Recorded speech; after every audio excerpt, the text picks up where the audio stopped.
You're listening to a Life in Quebec podcast. For more, visit lifeinquebec.com. The following article first appeared in the July 2014 issue of Life in Quebec magazine. Gatekeepers for Suicide Prevention by Simon Jacobs. Retired Judge Michael Sheehan and I met at his home in Sainte-Foy to discuss his involvement as a spokesman on suicide prevention. At 73 years of age, he looks sprightly, with his flowing white hair, sporting a mustache, and speaking in clear, well-measured tones. He was born in New Carlisle, in the Gaspé, and went on to study law at Laval University, as well as human rights at the University of Strasbourg. He became a judge in 1988, moving up to assistant coordinator for the Court of Quebec in 1998. This dedication to justice, along with his volunteer work, was recognized recently when he was inducted into the Order of Quebec. He and his wife had brought up 4 children in their Sainte-Foy home before a horrendous tragedy hit them in 1995. Their second son, Philip, had become severely depressed, but had undergone a month-long observation and appeared to have come out feeling better.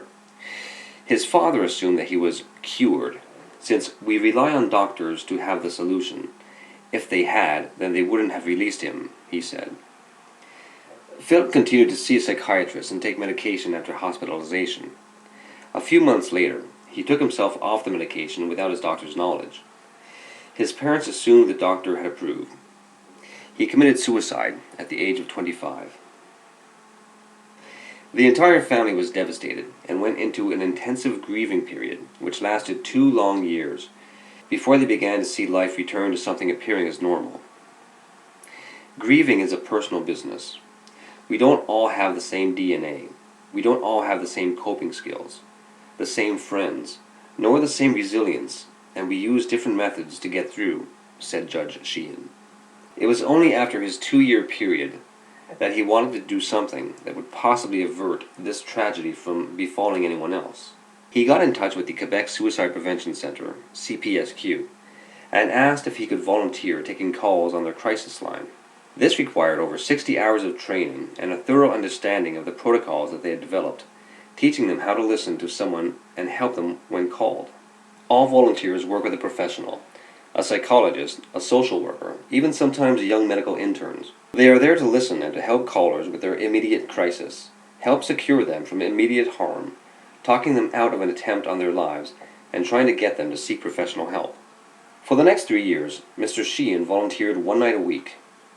The experience spilled over into his professional work too, leading to a new level of tolerance in his court.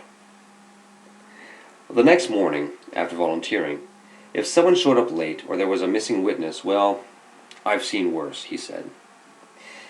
After 3 years of working the crisis line, he decided to change tack, working on prevention rather than when the crisis struck. With the CPSQ, he developed a message which he brought to students in gatherings in schools and CEGEPs, explaining the need to get help and how to help others. Ultimately, this form of communication was changed as it was felt that such open talk about suicide, without the correct safety net organization underneath, may actually push someone into considering it. Instead, the sentinel or gatekeeper approach was developed. The idea is that a few key people in the school are given training on how to spot suicidal tendencies and behaviors, and also have the resources to help get at-risk people to professional help quickly. This approach has spread and has now been employed by different institutions, such as correctional services, to great effect. Since the Gatekeeper program came into effect, prison suicide rates have dropped by 50%. As a Rotarian, Mr. Sheehan has helped instigate the Gatekeeper program in over 50 of the clubs in his district. While the need to seek professional help is paramount, it does not mean that friends and family should feel that they are no longer needed or should not remain vigilant. It is important to provide support for a friend or family member who is in distress, but we should not attempt to take on the responsibility of trying to solely take care of someone. One of the most important things that we should do is steer them to a healthcare professional. There should be no stigma against admitting to needing help. Say to them, think of Olympic athletes, the best in the world. They all have a coach, a physiotherapist, a psychologist to help their mind, to work on strategy. They are surrounded with professional help. We don't say they are weak because they are getting professional help. We say in French, demander de l'aide, c'est fort. It's not a sign of weakness, but a sign of strength and of character. As a judge, Mr. Sheehan has seen the evolution of support for women suffering family violence. People had a mindset where there was no way out, but they set up a whole program where they said it wasn't just a Justice Department problem. It's people looking after families. It's a government issue, he said. We are now starting to see a similar government approach regarding suicide prevention. A kindergarten and elementary program titled Friends of Zippy has been developed that doesn't directly discuss suicide, but shows children how to deal with setbacks and disappointments and has led to more peer support in times of distress.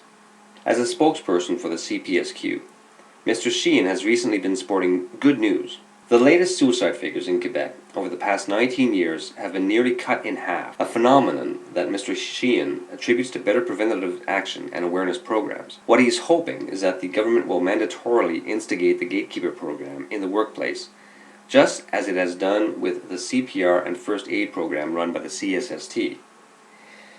Do you need help or know anyone who does? The crisis line number, free of charge from anywhere in Quebec and staffed 24/7, is 1-866-APPEL, 1-866-277-3553.